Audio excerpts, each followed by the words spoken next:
Santa Claus sent the word out that from now on he'd prefer to be addressed as Dr. Christmas. It was, quote, an honorific worthy of the many years he spent at the top of his field, said a press release that Santa almost certainly wrote himself. We all, of course, complied. It was a small ask from one who'd given us so much. The trouble arose when Santa began teaching at Stanford. 2 sections, only in the spring, fall being his busy season, 1 section of Christmasology and 1 of modern philanthropy. Santa's email footer, his syllabus, and his office door all read Dr. S. Nicholas Christmas.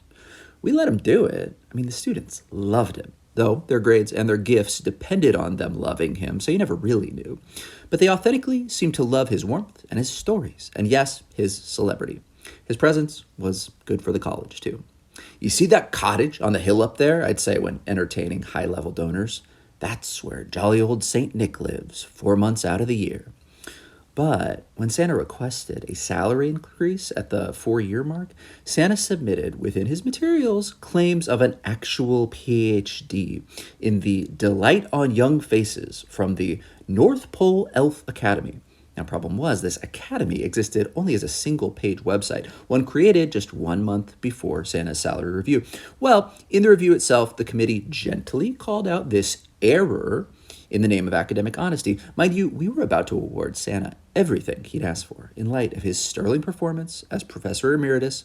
They just had to put on the public record that they knew about the fake degree and were proceeding with the raise anyway. That is not what happened, of course. Santa, red in the face, let fly an expletive-ridden tirade, inappropriate at Stanford or anywhere, getting very personal in naming committee members and then rattling off the worst things that they'd ever done.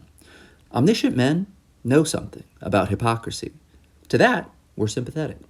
But some bridges stay burned. Santa went back to the North Pole full-time to, quote, spend more time with his family, as the saying goes.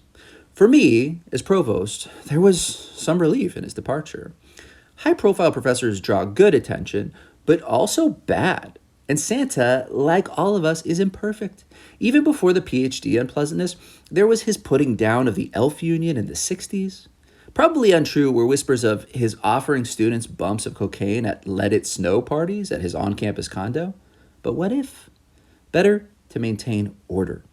Better still to employ less celebrated professors and to pay them a fraction of Santa's salary.